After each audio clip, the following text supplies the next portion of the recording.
Hello, my name's Andrew Brooks. Welcome to my YouTube channel, and in this episode we're going to be taking a little break away from the Paul McCartney videos I've been doing of late, and this time we're going to be looking at George Harrison's 1981 release of Somewhere in England.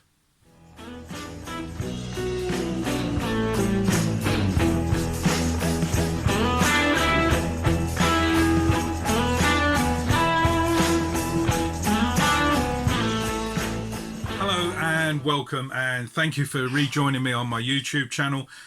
Just to get everything out of the way, if you really like my videos, please subscribe. It really helps the channel sort of get out there a little bit more, gets more viewers. So please give thumbs up and subscribe. Anyway, that's enough of all that. So this episode we're going to be looking at George Harrison's 1981 release of Somewhere in England, sort of his first album of the 80s. It's a really good album. I really like it. However, it dates back earlier than that.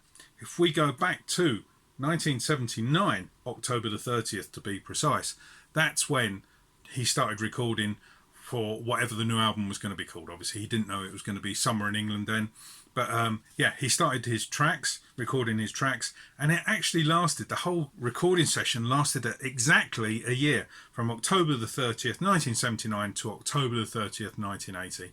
Obviously not recording every day. He's a busy man. He's got to fly off to Hawaii. But yeah, whenever he was in the studio, he was recording tracks for this album. Now, he had recorded Baltimore Oriole, Hong Kong Blues, Unconsciousness Rules, Save the World, Life Itself, Writings on the Wall, Sat Singing, Lay His Head, Tears of the World, and Flying Hour for this album. They were put together for release and presented to Warner Brothers in this format. Nice sleeve, George, his head merging into sort of the British sort of map of Great Britain there. Although it's called Somewhere in England, it's obviously got Scotland there, a little bit of Wales and Northern Ireland sort of underneath his chin there. But that was the proposed album sleeve. I like it. I think it's pretty fine. That was the back sleeve for it. As you can see, just the satellite picture and the track listing. Inside, Dark Horse sleeve. I think I put that in there myself. I don't think it actually came with one, because this is a bootleg of it. And as you can see, here's the label. Not as good as a normal Dark Horse label, but it will do. So yeah, this was presented to Warner Brothers, and they rejected it. They didn't like 4 of the tracks, and a bit like being a headmaster, they sent Naughty George back home, redo your homework, get rid of 4 tracks that were absolutely rubbish. And those 4 tracks were Sat Singing, Lay His Head, Tears of the World, and Flying Hour. Now, I don't know if you've heard them tracks. They are widely bootlegged, and if you've got this album, then obviously you've heard them. But they're fine tracks, and there was nothing wrong with them. So Warner Brothers, they said no, we don't like those 4 tracks, and they were rejected on November the 2nd, 1980. And obviously after November 1980, you've got to remember what was happening in the world. December 1980, the unthinkable happened, and John was murdered. Obviously that must have knocked George for 6, because they're best buddies at some points, and they obviously were still friends. But George did try and get back into the studio to record some new stuff. But all those sessions got aborted. However, he did record some new tracks to replace the ones, and they were finished. One of them, Blood from a Clone, it's a bit of an attack on Warner Brothers. He takes a little swipe at them, basically saying, record companies treat all artists as if they're they can just churn out music willy-nilly, and instead of getting blood from a stone, he's changed it to blood from a clone. And if you listen to the lyrics, they are quite biting towards Warner Brothers. But yeah, he did record some more, and one of them was All Those Years Ago. Now, this was a track that he had given to Ringo. Back in November the 19th and 25th of 1980, Ringo actually recorded a version of All Those Years Ago.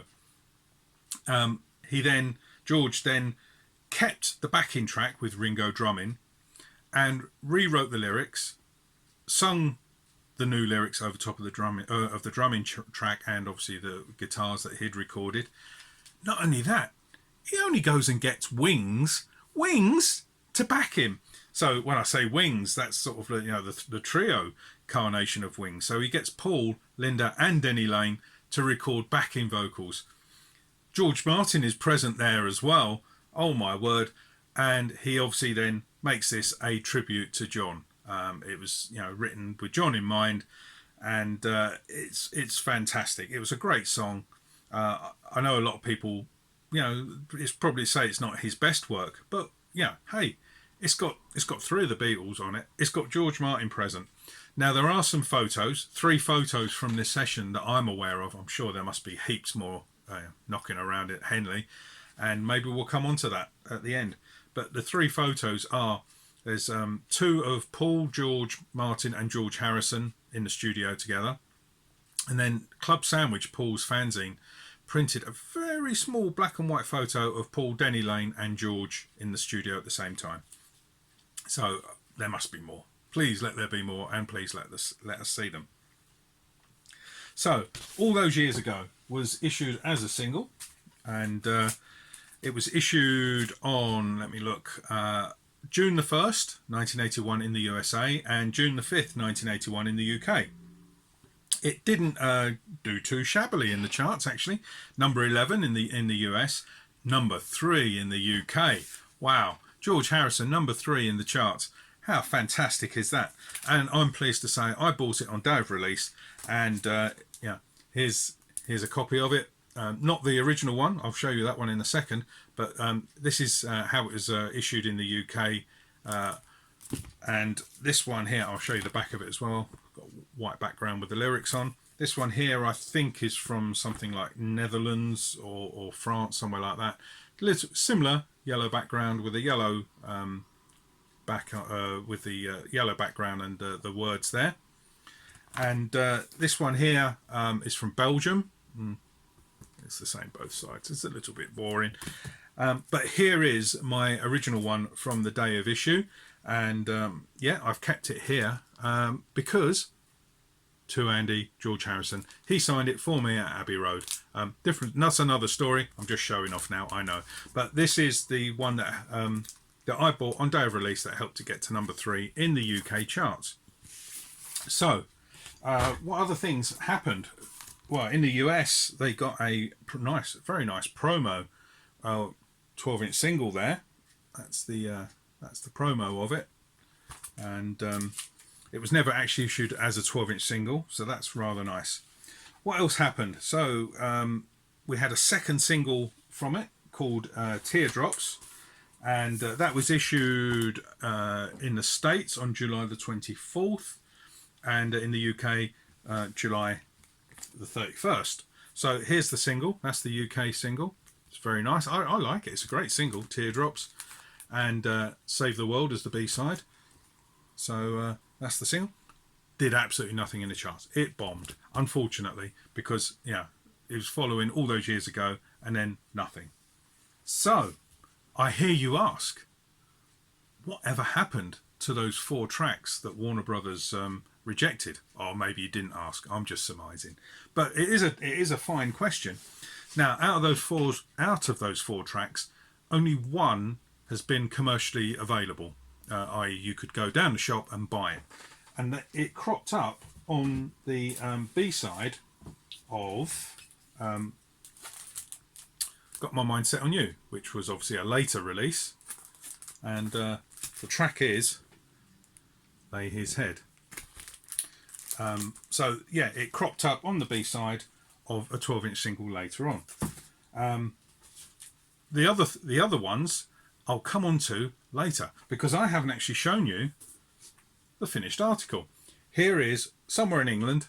This is the UK issue, and the sleeve itself, the photo, is actually a painting which was at the Tate Gallery in London, and as you can see, George is walking away from it. The painting itself is called a Holland Park Avenue study.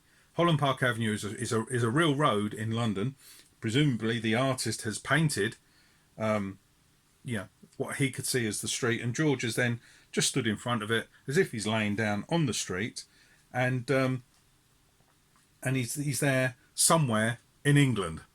So there we are. It's a nice cover. It's quite humorous if you think about it, and that's him walking away from it there. So what do we get? We get Blood from a Clone, which was one of the new tracks. Unconsciousness Rules, Life Itself, all those years ago. Baltimore Oriole, Teardrops, That Which I Have Lost, Writings on the Wall, which was the B-side to all those years ago, Hong Kong Blues, and Save the World. So this is my original 1981 purchase on day of release. Includes the hit single Hype Sticker there, all those years ago. We take it out of the sleeve, so we've got some lyrics there, and then on the back, on the reverse side of this inner sleeve, we have a very creepy picture of George having acupuncture, listing musicians, more lyrics, and then across the top here we have a little tribute to John. It says, there was never a time when I did not exist, nor you, nor will there be any future, I will say that again. There was never a time when I did not exist, nor you, nor will there be any future when we cease to be. J.O.L., John Lennon, 1940 to 1980, and it's got the little Hare Krishna symbol on one side and a cross on the other. So John's mentioned and remembered there, along with Paul and Ringo as well. So in a way, all of them have got a little mention on George's album. Here's the label. As you can see, that's a real Dark Horse, and unfortunately that's what the bootleggers should have done, but they didn't. So that was the album. And let me have a look. What else have we got? In November of 1981, they issued in the USA a single with All Those Years Ago, and it had on the B-side Teardrop. So they merged the two singles and scrapped the B-sides. So going back to those three missing songs. So remember, we've already had Lay His Head appear on a B-side of a forthcoming single. Got my mind set on you. That's the 12-inch version of it. And the other three tracks have been made available, but only at a price. These books behind me, there's two copies here. These are songs by George Harrison, and they're a book and a record, or in this case CD set, issued by Genesis Publications, and they are really pricey now. I bought them at the time, thank God, because I couldn't afford to buy them now. Very limited. I'll show you one of the books. They're both identical, other than this is volume 1 and that's volume 2. So there we have it there, and I'll open it up. So it's a leather bound book, as you can see there, and then inside is a little tray which, when you pull out, houses either a 7-inch single or a CD. And as I say, in my case, I just bought the CD because I thought, better sound quality. I wish now I'd bought the vinyl. But anyway, there we are. And I'll give you just a very quick look at the books, because they are very, very, not fragile, but they are very collectible. So we have a signature by the guy who done the illustrations, Keith West, there. And then inside each copy, as I say, there was only 2,500 copies. My number is 465, and as you can see, they are signed by George. So I've got volume 1 and volume 2, and both are signed by George. And then inside, it's got nice leather binding there, and then inside it is beautifully illustrated lyrics of George. As I say, I'm not going to go into too much because I really don't like opening these books very wide, but there we are. So that's just a little sneaky peek inside these fabulous books from Genesis. So we have in volume 1, which is this one here. Don't worry folks, I will put them back later. I'm not just going to leave them laying around. So here we have the single, and on the B side we have a nice picture of George, and we've got, on this one, we've got Sat Singing, Lay His Head, and Flying Hour, and also a live version of For You Blue. Now interestingly, this is great because it actually gives details. Sat Singing recorded March 1980. Lay His Head recorded April 1980, and Flying Hour also recorded in March. Oh, sorry, Flying Hour predates all that, recorded March 1978. Wow. So yeah, it really was working on this for quite a few years. And I'll just show you the CD. There it is there. As I say, I really wish I had bought the vinyl of it, but I didn't.